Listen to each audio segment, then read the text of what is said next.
Welcome, everyone, to another episode of Trouble to Transformation. Today, I have the honor to interview Brady Kowalchuk, aka Brady Brap. And the name says it all, folks. He is a competitor in the Freestyle motocross competition, also known as FMX, which is an extreme action sports competition defying gravity in some of the most death-defying tricks ever seen, such as the whip, heel clickers, Superman, and backflips. So welcome, Brady. I am super stoked to have you on board today. How are you doing? I'm great, Rhonda. Thanks for having me. It's happy to be here. Yeah, great. Just to kind of do a little bit of some back history, just to let our viewers know how you and I started talking, because even some of my viewers are asking me, how do you find these individuals, to interview? And just recently, well, last year, I attended the World FMX Tour in Penticton. Were you there? Okay. Yeah, I was there. I was there. I was not riding. I Oh, was just okay. attending. All my friends were riding, and I was kind of in the area, so Yeah. I always like to hang out and support. And Oh, I love it. yeah, so I was there. Yeah, Yeah. it was so exciting. I mean, I've always really been a huge fan of the FMX because I'm a huge dirt bike and motorbike enthusiast. So when I went to the show, I was so impressed. It was just like on the edge of your seat. And then from there, I started following Cody Matichuk. And Yeah. then from there, I found your profile. And it was interesting because Okay. I was in my mind, I wanted to interview somebody to talk about risk tolerance awareness. And I thought, hmm wow, perfect. And then you showed up on my profile of somebody who I might know, probably because of the following of Cody. Yeah. And then it took off from there. So, Yeah. No. Great. Cody's been a new friend in the last couple of years, and yeah, he's been a great help to this journey as well. And yeah. just like that connections, you found him, and that's how you found me. So Yeah, no, it's been great. it's great. So, and then just recently, I was watching your profile, I was following your story. You just come from the Calgary Motorcycle and Power Sports Show. Yes. Yeah, nice Yeah, I booth was you had. helping my good friend Justin Duffil. He runs Duff Moto, and he's a huge supporter of mine. Mm, And so I like to do the same thing, and we bounce off each other and motivate each other through my riding and through his business. So nice. Yeah, I yeah, started. I it was started a good, following. busy weekend. Yeah, I started following Duff Moto right after. Okay, Yeah, I'll good. definitely That's give him awesome. some It's good to support. hear. Definitely, 100%. And then there was a couple other guys there with you. Kyle and Spencer. Are they also riders?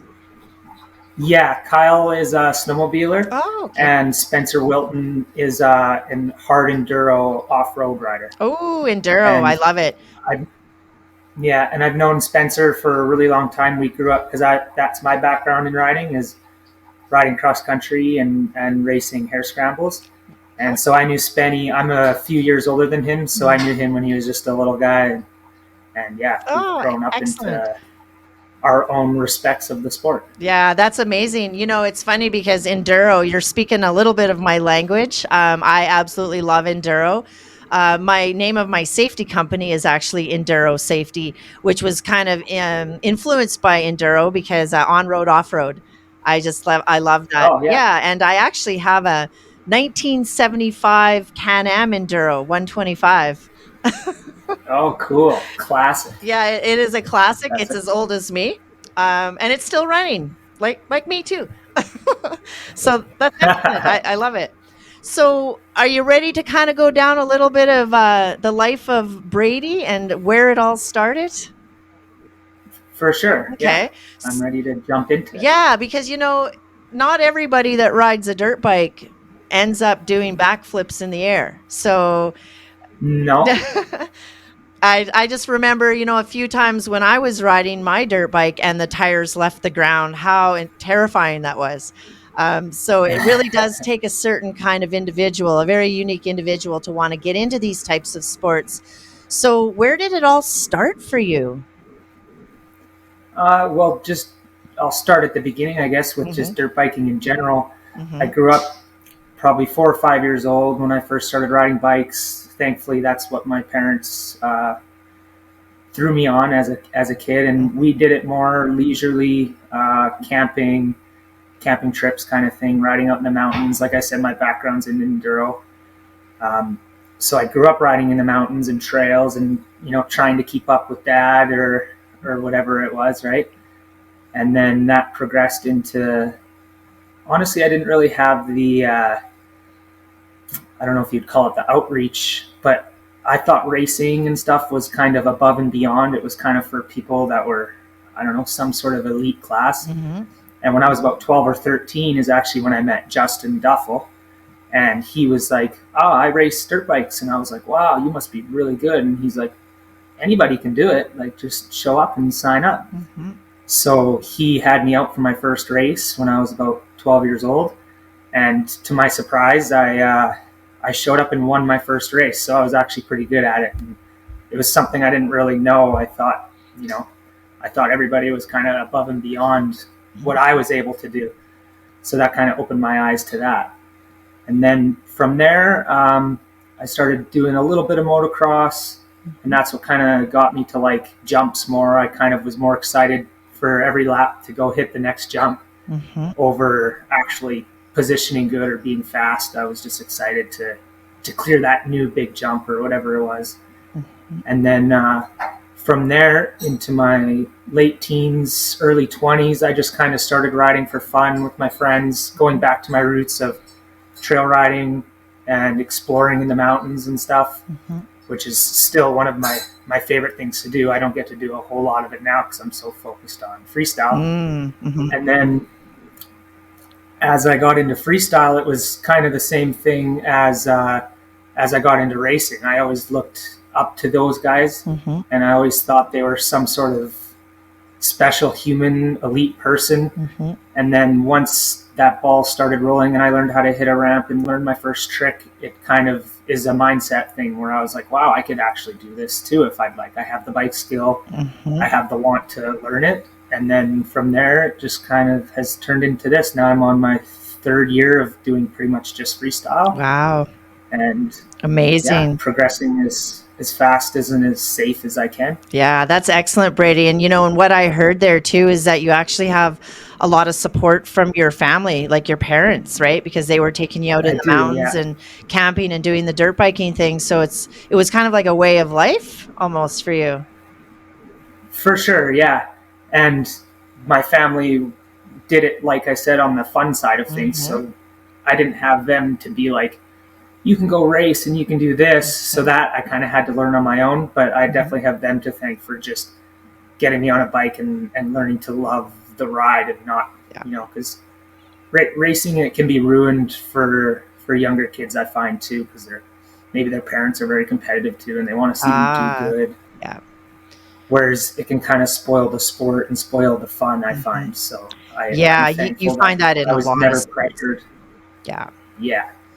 I was never pressured to do anything I never wanted to do. And I wanted to, when I learned about racing, I wanted to do it. And when I learned about freestyle, I wanted to do it. I wasn't forced into anything. Yeah, that's excellent. It's really nice to hear when I hear that, when there's support like that. And I mean, look at the mountain riding though, trail riding. Like that is very technical. I've lived that life. I've experienced that, and it's extremely hard.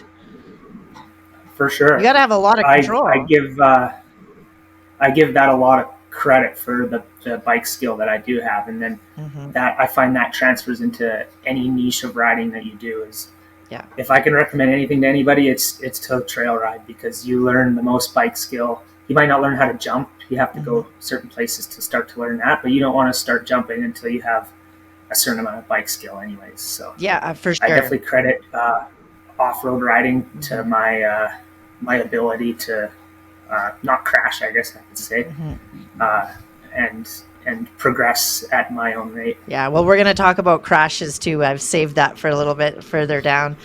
And one thing too that I heard is that nobody really pressured you to get into racing or freestyle, but However, when you made the decision to get into freestyle, because like, let's face it, it is an extremely dangerous sport. And it requires a lot of risk. How did your parents take that news when they knew you were going to sign up for this? Um, my dad's always been really supportive with Mhm. whatever I do, and kind of stoked about it. Like he every time I posted a new photo of a new trick I learned when I first started doing it, he was quite excited about it. I usually get a phone call from him. Oh, I love And that. then my mom, on the other hand, is also very supportive, Mhm. and to my surprise as well, because she had come and watched me race lots of times over Mhm. the years. The first time she seen me ride freestyle, she actually, of course, she's nervous, Mhm. but she said she liked watching it more than watching me race, because when you're racing, you're kind of riding on the edge, Mhm. and you're with 30 other guys on a Mhm. small little track. Mhm. So she kind of found she thinks it seems safer riding freestyle, as arguable as that can be. Mhm. I still kind of put them on an equal playing field because of that reason, that you have 30 other guys on the Mhm. track with you. That's, Yeah. if you mess up, it's not necessarily just your mess up. It could be someone else's Yeah. that puts you down. Yeah. So my mom is actually quite supportive of it as well. She says Mhm. she can watch it anyway. Yeah, because even as kids, we always make that joke. I mean, I still make the joke about, "Look, mom, no hands," and you've given Yeah, that a whole nother meaning, right? So, yeah, for yeah, sure. yeah, that's Yeah, great. I love your parents already. They sound like my kind of people. I love it. they're So that's they're great. great.